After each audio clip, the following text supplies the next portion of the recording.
నమస్తే. ఇన్నాళ్ళు నన్ను సపోర్ట్ చేస్తూ, ఎంకరేజ్ చేస్తూ మీ ప్రేమని నాకు అందిస్తున్న ప్రతి ఒక్కరికి కృతజ్ఞతలు. అలాగే ఈ వీడియో కూడా ఖచ్చితంగా మీకు ఉపయోగపడుతుంది. లైక్, షేర్ అండ్ సబ్స్క్రైబ్ చేసి మీ సపోర్ట్‌ని నాకు అందించండి. అలాగే ఈ వీడియో పట్ల మీకున్న అభిప్రాయాన్ని కామెంట్ సెక్షన్‌లో కామెంట్ చేసి తెలియజేయండి.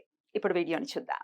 నమస్తే. Welcome to our channel. నేను పద్మిని. ప్రస్తుతంతో పాటు ప్రముఖ ఆధ్యాత్మికవేత్త, దత్త ఉపాసకురాలు, శ్రీపాద శ్రీవల్లభ దత్తపీఠం వ్యవస్థాపకురాలు శ్రీమతి లతా దత్తా గారు మనతో పాటు ఉన్నారు. మాట్లాడదాం. అక్క నమస్తే అక్క. నమస్తే పద్మిని. అక్క, శుక్లపక్షంలో మోస్ట్లీ అన్ని డేస్ చాలా ఏదో ఒక అంటే అన్ని మంత్స్ లో కూడా ఏదో ఒక వైశిష్ట్యం ఉంటుంది. అవును. బహుళ పక్షానికి వచ్చేసరికి 2-3 రోజులు మాత్రం చాలా విశేషంగా చేసుకుంటుంటాం. అది సంకష్టార చతుర్థిగా అంటే చవితి, బహుళపక్ష చవితి కానీ, బహుళపక్ష అష్టమి కానీ, అమావాస్య కానీ, ఇవి కొంచెం పవర్ఫుల్ గానే మనకి మన రకరకాల కామ్యార్థాల కోసం కూడా ఈ రోజుల్ని ఆశ్రయిస్తాం. అవును, చాలా పవర్ఫుల్ అసలు. మరి ఆషాఢ బహుళపక్ష అష్టమి వచ్చేస్తోంది. 17వ తారీఖు గురువారం. ఓ, సంఖ్య 17 అనగానే 8 +7 8 కదా. అది కూడా అష్టమి గురువారము +8 8 సంఖ్య.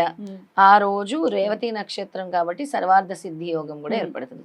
అంటే ఏం చేసినా ఆ పని జరుగుతుంది, సిద్ధిస్తుంది అన్నమాట. విశేషంగా అష్టమి అంటే లక్ష్మీదేవిని పూజిస్తాం మనం. అనఘాలక్ష్మి. నేనైతే ప్రతి అష్టమి కూడా అనఘాష్టమి వ్రతం, అనఘాలక్ష్మి పూజ తప్పకుండా పెడుతూ ఉంటాను. మన దత్తపీఠంలో అనఘాష్టమి వ్రతానికి అసలు ఎక్కువ పెళ్లిళ్ళు కావాల్సిన కన్యలు, పెళ్లిళ్ళు కావాల్సిన అబ్బాయిలు, అలాగే భార్యాభర్తలు మనస్పర్ధలు లేకుండా ఉండాలన్నా కూడా అనఘాష్టమి వ్రతము, మంచి ఉద్యోగము పొందాలన్నా కూడా అనఘాష్టమి వ్రతము, అలాగే మన గత జన్మ కర్మలు తొలగాలన్నా కూడా ఈ అష్టమి రోజుని వినియోగించుకోవాలి. ఆ రోజు అమ్మవారిని పూజించడం వల్ల అమ్మవారు తొందరగా అనుగ్రహిస్తారు. అది గురువారంతో వచ్చింది కాబట్టి ఫలితం ఎక్కువ ఉంటుంది. నేను ఎప్పుడూ చెప్తాను, గురువారము గురువు అనుగ్రహం కావాలి అని అంటే పసుపు రంగు వస్త్రాలు ధరించాలని. పసుపు రంగు వస్త్రాలు ధరించాలి. ఆ రోజు పసుపు కొమ్ములతో అమ్మవారిని పూజించాలి. పసుపు రంగు నైవేద్యం చేయాలి. అలాగే పసుపు ఒత్తులతో దీపం వెలిగించాలి. పసుపు ఒత్తులు ఉంటాయి. లేదంటే మనం పసుపులో రాసిన వాటిని పసుపు వస్తులుగా చేసి ఒత్తులకి పసుపు రాసేస్తే అలా అవుతుంది అనమాట. పసుపు ఒత్తులతో దీపారాధన చేయాలి.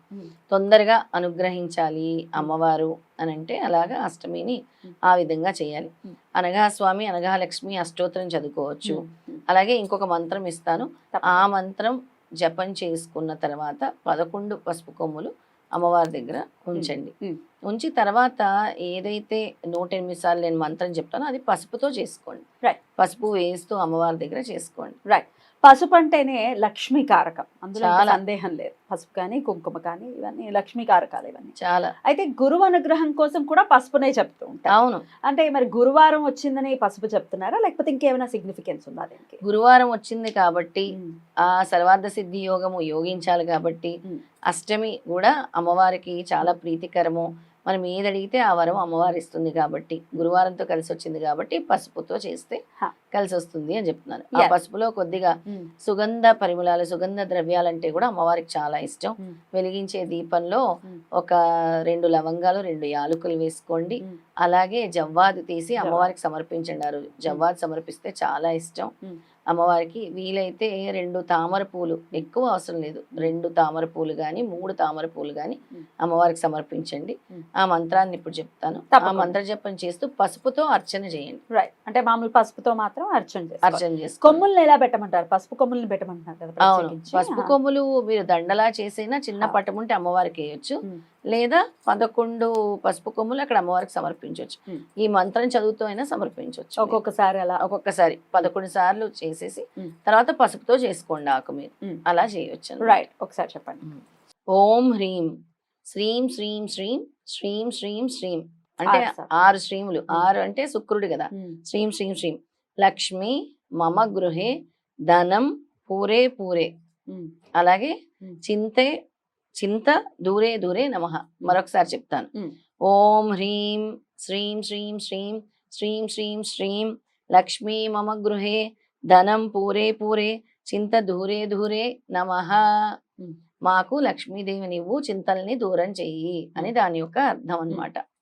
ఈ అష్టమి రోజు నిన్నే వేడుకుంటున్నాను తల్లి, అలాగా మా చింతల్ని దూరం చేసే అని చెప్పుకునే మంత్రం అన్నమాట. పసుపుతో చేయాలి. సో ఒక పసుపు కొమ్మ పట్టుకుని చదువుకుని అమ్మవారి పాదాల దగ్గర పెట్టేయచ్చు. 11 టైమ్స్ చక్కగా చేసుకోవచ్చు. 11 టైమ్స్ 11 టైమ్స్ చేయటం వల్ల ఆ.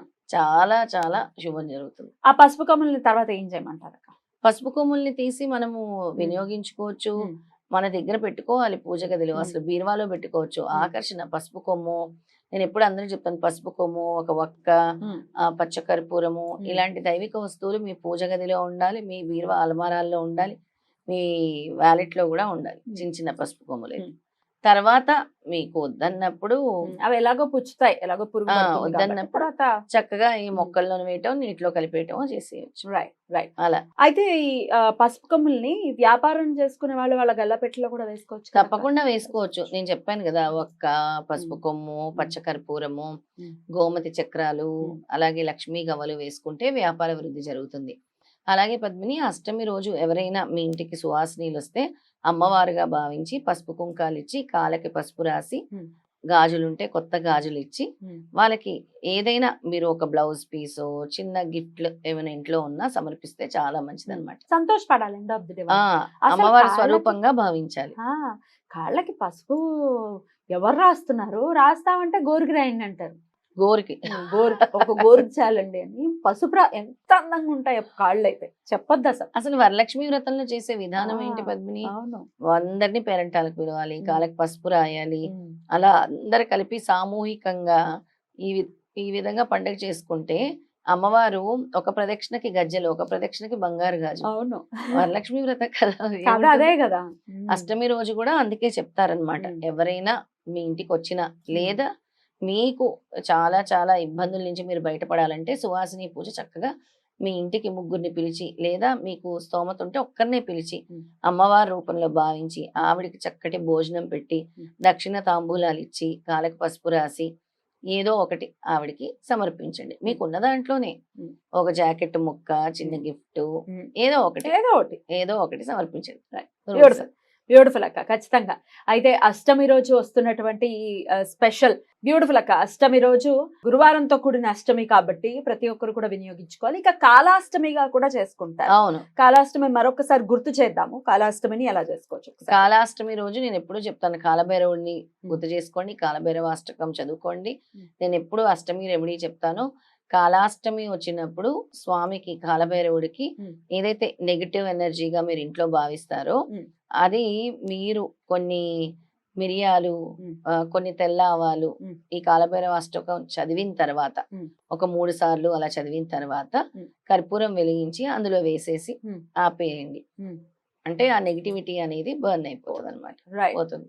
అలా కూడా చేసుకోవచ్చు. అలాగే ఇక గుమ్మడికాయ దీపం కూడా, బురద గుమ్మడికాయ దీపం కూడా చెప్తూ ఉంటారు కాలాష్టమి. దాని చండీ దీపం అని కూడా మనం చెప్తాం. చండీ దీపం అది కూడా వెలిగించుకోవచ్చు. అది చాలా మందికి తెలిసిందే, చాలా మందికి తెలుసది.